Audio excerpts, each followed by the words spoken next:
I've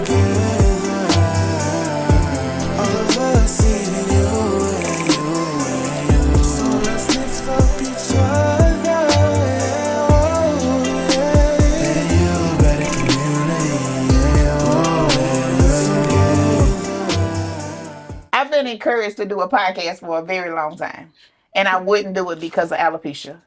And so I wanted her to. Really? I struck like yes. No, I'm not. I'm saying, oh, really? I didn't know that. I actually didn't know you had alopecia. You didn't? I didn't. Really? No. No, because you always have it covered up. Like you have to be actually at your house to see it. No, like, I've seen her. I see her. I've seen her more with it uncovered than not with covered, but she wears the style. The style she maybe does. so. Yeah. But that's crazy. So let me tell you what's crazy about that is every one of those styles that I do, I am still always cautious about the bald spots showing. Why? Because I feel like you can still see them. But that's who you are. It's okay. But that's a struggle for me. It's that's fair. That's a struggle for me. I just see you through your hair. I mean, I look beyond your hair, so then it's, you know what I'm saying? Do you feel like most people do, though? Yeah. Like most people are not, like I'm stressing something that ain't nobody else stressing. We're not saying, oh, Chaz, that bald-headed hoe. No, we're not saying that. But you know what? It's easy to find other people's flaws if you have an ugly personality, right? If you look past them, if you do. But I'm gonna go. But I'm mad, right? That's what I'm saying. Like, but I'm gonna go to your comment. I think some of the music of the past damaged me because you said that song and immediately I can hear that song in my head, and I go back to childhood when, like, literally, I was called a bald head hoe because my hair wouldn't grow. Like I always had. I mean, if you look, well, I ain't got no pictures around here besides that one. But if you look at all my pictures, even as a kid, my hair is always in a short haircut because my hair wouldn't grow lengthwise. Really? And then what's crazy is when I locked my hair grew lengthwise, but then the alopecia started to spread. Oh. So I like have all this thin balding in the top. Alopecia? Oh man, we've been in Texas for 10 years. No, like 15 years. Okay. I'd have to probably say, I think birth control caused it. I don't have any data to support that, but I started to lose my hair like 20 years ago before I had a Maya, 22 years ago before I had a Maya, I had Depo. Mm-hmm. And when I had Depo, I gained 100 pounds that I have not been able to get off. I am consistently 99 pounds heavier than I've ever been consistently since I had that Depo-Provera shot. Even through my pregnancy up and downs, like my weight always comes back to this extra 90 to 99 pounds. And my hair has it started to lose its thickness. Because my hair used to be super thick. It just wouldn't grow long. Mm-hmm. But it lost its thickness. And then, so. That happened to my aunt when she was getting the Depo. She went like crystal bald right here. Mm-hmm. And so she quit getting Depo. And then over the years, she would use like dog mane, horse mane. What is it? Oh, horse mane. Horse mane and all the stinky stuff. And Sulfur 8. Yeah. And she would just moisturize her scalp. And her hair is like super pretty. And it grew back? Yes. It took a while. It was a weekly thing that she would do her hair and massage, and that bald spot grew back, and that's when I stopped getting perms because he was like, hello. Yeah, and then my mom's hair started thinning from the perms, and I was like, well, let's just cut this drama. I feel like I picked my poison. I put poison on top of poison, so I had poison in my body and on my body because I was also relaxing heavy at that time. Because again, every black woman goes through hair struggle, so I was always bald head hoe. I was always called nappy head. So I kept my relaxer on like but you can have Malcolm hair, X. They're gonna call when they was doing them conks on Malcolm X's. Oh wow. Girl, my head would be burning. That's crazy. So I put poison on top of poison. But you can have hair and they'll call you a bald-headed hoe back then. So it doesn't even matter whether you were It was a cultural thing at that point. But it was like subconsciously in me because my hair wouldn't grow. It's one of the things I like I said I was going to talk to Tasha about because like I struggled with so many identity issues. But like my cousins had what I thought was beautiful hair. I have a mixed cousin. I've got another black cousin's got this long, beautiful. They have some type of struggle with their hair. I mean, I'm sure. This is revolutionary for me. I was looking, this is back when Halle Berry was at her peak. And I read an article. She was being interviewed. I think at that point she was the world's beautiful, like she, you make that that chart or whatever, world's most beautiful woman.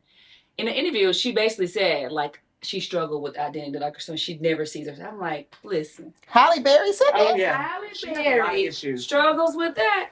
What am I worried?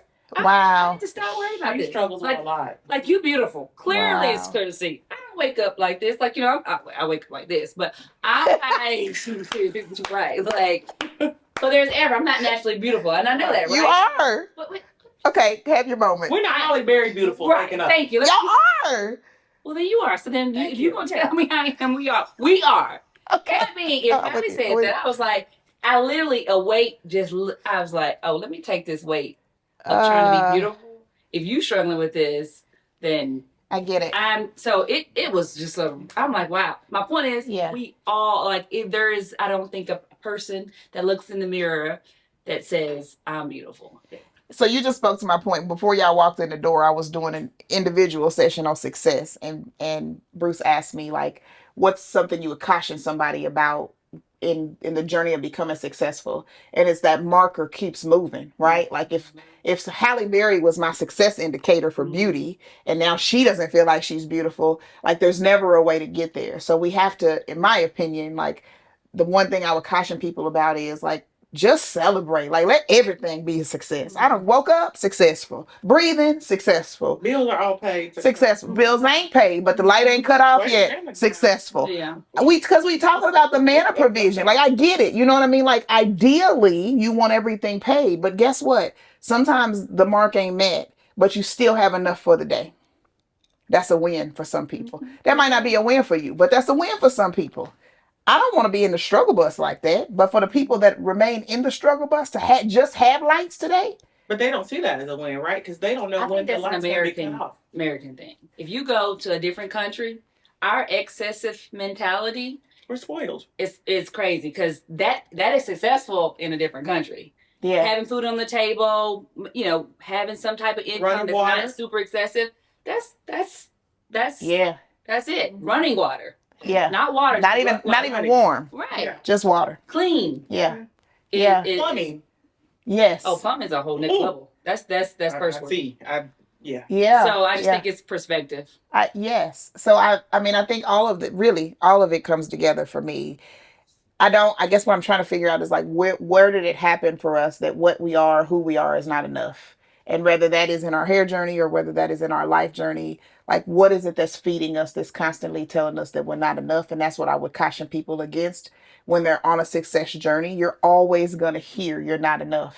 I don't care. Like either internally, you're going to keep setting those markers for yourself. It's going to feel like you're not enough. I was saying when y'all were walking in, like for me, the hardship for me has been the people that are closest to me, because the people that are closest to me challenge my truth all the time. The rest of the world could be like, yes, yes, you did this, you did that. And then my family will be like, but you ain't even cook. You know what I mean? You know what I mean? Like really? But we over budget because we eating out too much, because you wasn't even at my game, mommy, or whatever. Like somebody is telling you, no matter how successful you are, it's not enough. So I think that's what happened to me on my hair journey. Like my hair stay whipped, y'all. Like if it was in style, I had it finger roll, corn roll, French roll, finger wave. all the rolls and waves. Listen, all the things. I had all the things. You hear me? But it wasn't enough. It still wasn't enough. I dressed fly. I know I was fly. I had every Nike suit down to the socks, the shoes matched, the hat. Fly. Wasn't enough. But I think now you have social media and these phones that if you thought you were enough, you would never think you're enough by what you're strolling and looking at. Yeah, I would agree with that. And I think in past, when I was growing up, when y'all were growing up too, if you thought you were enough, that was criticized. Oh, now you think you all of that. Right. Now you know what I mean? You could have just celebrated a huge win. Oh, she got an A on that test. She thinks she all of that. They won that basketball game. They think they all of that. Like the criticism. Have y'all seen? I haven't seen it, but I've just been in conversation. Have y'all seen Barbie? Yes. Okay, so yes. All this whole conversation is that whole movie. Speech. So what's the girl's name?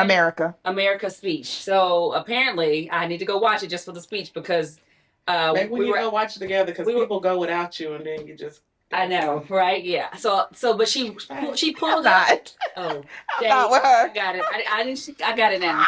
I'm not with her. But that she pulled up the speech because she hadn't read it either. She said, "But everybody talking about it's like you gotta be this, but not too much. You gotta be this. It's like Yes. it's basically she's describing perfection, but in an impossible, imperfect world. And Yes. so it was really great speech. Her, and you know, her speech was, it was spot on for Yeah. women. My cousin left, so we went midnight like with Disa, but she left and she said something powerful. She said, I wonder what the man's version of that speech is. Ooh. That part, right? Because I was like, I'm cheering on America, like, girl, yes, like we ain't never enough. It ain't never enough. Like everything that she said, I was See, like, yes, yes, yes. That's so But the premise of the movie is like, so Barbie's world is a girl's world, right? She goes into the real world that's a man's world, and like her and Ken got beef, essentially, right?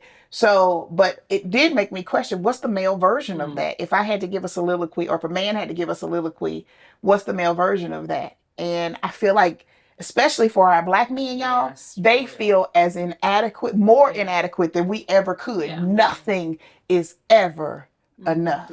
Nothing's ever enough to help them feel safe. Nothing's ever enough to help them feel secure. Me and my brother and my husband go back and forth because they are logical sequential thinkers. I'm not. But they got this like magical number in the air that they're trying to reach to be successful and feel comfortable and kind of take their foot off the pedal a little bit. And I'm like, but what's the number? And they can't give me a number. But I think that's a subconscious thing in a man's identity, and even more so in a black man's identity, of like, I have to reach this place. When's it gonna be enough? But it's almost non-existent because they can't put a number to it. Yes. Yeah. So you're fighting a race that may never end. Which is why I am saying celebrate, celebrate, celebrate. I don't care what it is. Celebrate. We are the way we are now because we've practiced the opposite. We've practiced criticism and condemnation of everything that we've done. We've rehearsed it in our minds over and over and over again. Until we practice celebrating everything, it won't become habitual. Yeah. We have to have replacement behavior, right? So to me, celebrate whatever it is. I don't care. The book, I was saying, I was reading this book called The Gap and the Gain, and essentially that's my takeaway from the book is, if you're in the mindset of the gain, you celebrating everything because you're measuring backward. So the fact that I'm alive today and I'm reflective about yesterday, and I can do something a bit different than I did yesterday if necessary, or I can repeat a behavior that's going to get me an intended outcome, like that's a win. But how do you get someone that feels like, I'm never going to be enough and I have nothing to celebrate? How do you get them to celebrate their small wins, or them waking up breathing, or them waking up to their, kids saying mommy or daddy or whatever? How do you, because there's those people that never think they have anything to celebrate because I don't have They're nobody. comparing it. I mean, it's comparison. So this whole conversation to me goes back to spirituality, right? I think that's the component we hadn't talked about, is just that, we're, the sermon this summer at church was like, we're all yearning and longing for something, and we're all reaching for something. And you need to know the difference between what you're yearning for and what you're reaching for, because they could be different. Like, in actuality, we're yearning for a relationship and to be fulfilled by God, but we're not reaching for Him. We're reaching for the comparison, the hair, the this, the that, the things that nothing will be fulfilled by, right? Yes. It's inadequate. Anything that we can touch, tangible, it won't be fulfilled. But not everybody goes there, right? And we can talk about the context of religion. I was talking to somebody else this weekend about, they both grew up in the church, and now they're non-believers now, right? Because the church has failed at their job of connecting to Christ, not connecting to the pastor or whoever. Like, that's just the detriment of the church right now, is you're following after people and not the right one. And so because of that, people get burned, and they have no place to go. And so they go with the quickest satisfaction for the moment, because that's the thing that's going to fulfill them. Because if they try to do something else, then based off of what somebody else has lead them or taught them, it's not satisfying, which it wasn't never meant to be satisfying, right? And I struggle with how to bridge people like that too. I mean, you share the gospel, but it's really so much more than just, there's so much work that has to be done before you share the gospel, right? You got to live the gospel out, right? And all that stuff. And Ayla just said that. Ayla just actually said that. She said on the way back from soccer practice the other day, she was like, I really appreciate that we're not pushed to go to church, because I feel like my relationship with God is stronger with me figuring it out on my own. As a 12-year-old, you already feel that way as a 12-year-old, but she was essentially saying the same thing. She's like, I really want to see the word of God in action. I don't want to hear it, right? So when people love on me and when people, are doing the things that I know you've taught me to do, then I know that they're carriers of the Spirit of Christ, which I thought was super powerful. To answer your question, I think every interaction we have with a person like that, we get an opportunity to rebuild that opportunity for them to celebrate, even in that moment, right? So if you have a table conversation with that person, or you meet that cousin at a family reunion, y'all sit down, you over a hot plate of fish or something, and y'all just, I mean, I'm just saying, right? She shamed me because I owe her fish, but go ahead. I'm glad you caught it. I'm glad you caught it. Man, you just going on. Like, she say fish, I'm like, oh, I gotta bring some fish over here. Now bring some fish. I'm glad you caught it. But when you're in those spaces, I think those are opportunities to help people have what I call this Lego moment. Like I was sharing, I to give y'all the quick version of it. I had a student that I had construct Legos, deconstructing the deconstruction. He got super frustrated because of the flat pieces and he couldn't get the flat pieces off. And so I was like, but I got a bag full of Legos right here to prove that you can get them flat pieces off because you did all this already, right? I think we have to help people have their Lego moment, right? Your cousin them who want to always default to the negative. You know who those people are. So intentionally, when you're in conversation and communication with them, you speak life and you remind them of who they are to you. Like, find something. I'm about to get this opportunity in a few minutes, but you find something to pull out about them that edifies them. Whether they want to receive it or not is not up to you. We sow the seed, God does the watering, right? So I think we give them those Lego moments. Girl, remember when we was kids and you used to braid my hair? Oh my God, I ain't had nobody braid my hair like that since. Like, whatever the small thing is, Remember when we was riding bikes and when nobody shared their bike, when you let me ride your big wheel? Man, I remember that from when I was a kid. Lego moments. Like, because life has beat so many people down that they don't recollect those things. But I think we have community because community remembers those things. I've watched you do it in this room before where you've seen me being beat down and you'll be like, but I remember when it'll be that one little thing that you'll slide in and I'm like, I am enough. Like all of that other stuff that quiets the noise for a moment. You know what I mean? So I think we can be the church. Absolutely. So we're supposed to be. Who we're supposed to be. Church. We And spelling it. that's all that Jesus did. Yeah. He just went from town to town building people up. Like literally, that's all he did. It's such a missed opportunity for non-believers. Like, there's two things. There's the lack of accountability for Christians, right? Because we're supposed to be our brother's keeper. Like, we're not supposed to be judging non-Christians. We know they out there. Like, I need to tell you that you call yourself a Christian and I don't know about what you read. So because that's what people are looking, that's what outsiders are looking at them. Yeah. They're like, but I'm supposed to see Christ in you. Yeah. And you raggedy.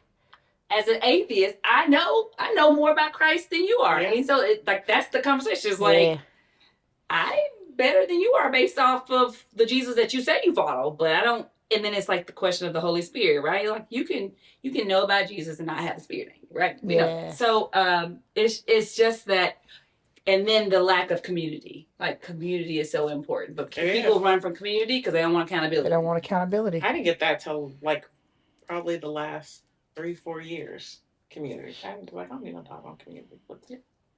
Yeah, I don't need nobody. I don't need nobody. Yeah. All I need is me. I don't need no new friends. I don't need nobody telling me what I'm doing wrong. Like, I know. I need you to tell me. But then when you get it, you like, okay. I did need somebody. Yeah. Somebody's. Right. Yeah. So. Because you get the opposite of that in community too. Like I said, you get the accountability, but you get the edification. Yeah. Right? But I think that's what people are afraid of. They're actually missing out on a huge component. Absolutely. Yes, you get the accountability, but you get the edification that you're not going to get from anybody else and have it be sincere. Like that's the moment that I went through just this past year, in this community where I surrounded myself with people that I call my community, I call my tribe, and I got the one or the other, right? It's either the accountability or it's the edification, but it's not the community because it's not both, right? And I think you have to have both. You have to have balance to have genuine relationship. You got to be able to chin check me, and you need to be showing up at my door with some fish. Yeah. Or just show up at my door. Okay, bam. Ooh. Oh, on that note, I can't. Y'all know me too well in different spaces. I don't like it. I'm coming to your house on Friday. Dang. For fish. Going to her house for fish. Wow. We're going to 40. So. Where's 40? Oh my gosh. It's like, where's 40? Way out. Forney or 40? Forney. Like the city? Yeah. City of. Oh, I know where that is. I don't go down there. That's far. Wow. You in Forney? I live in Fade. I don't live too far from Forney. Okay, sorry. It ain't. Just far. I'm always down here. That's what's wrong with you, coloreds. You knew when you moved there how far it was from us. Yeah. Who was here first? Where? It doesn't matter. I'm just saying, like, it kind of does. Like, It doesn't. you already knew people in the community. That I tell my friends all the time, I'm like, listen, you mad because we got community events, we hanging out, we doing our thing, and I invite you to my events, and they're like, I'm sorry that your community don't have that, but you knew that when you moved over there. Hers is the rhythm too. Like, because she started a rhythm, she's a goer. And so it's not fair that we expect it, but we do just expect it. Like, this is a random day in the middle of the week, when and you're she on this lives. side, just stop at my house. Oh, yeah.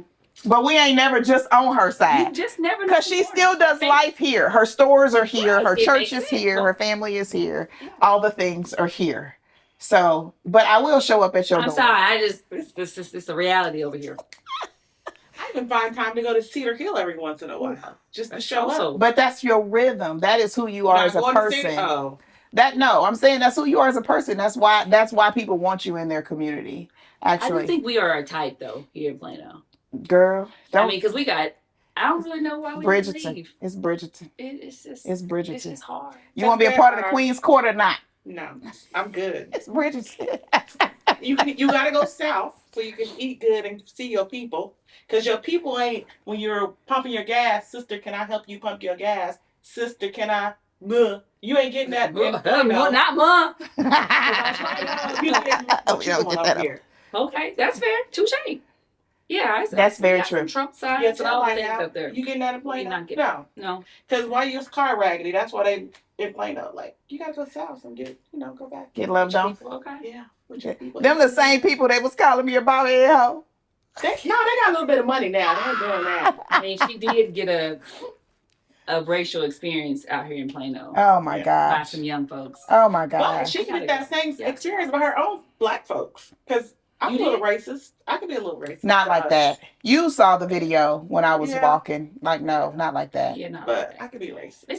You can't. It's not. It's like are you in an oppressive system? No. Okay, you can't.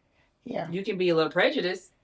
You can have your preferences on colors, but you can't be racist. What happened? What you mean? What happened? Where you come from? The video. Why you on the couch? He can't be. If he ain't on the couch, he can't know. And it went. Can I be released? She said 20 minutes. Did you capture all of that? Yeah. Oh, that's awesome. I want the story, the video. Okay. Yeah. So I was at soccer practice here. Yeah. All right. I was at soccer practice with Ayla. Most of the people that are going to be watching this have already seen the Facebook video, but I'll tell y'all. So the story that we're talking about is I was at soccer practice with Ayla, and I was literally walking. We're in Richardson, Texas. Was it even a year ago? Wasn't even a year ago. 6 months ago, maybe.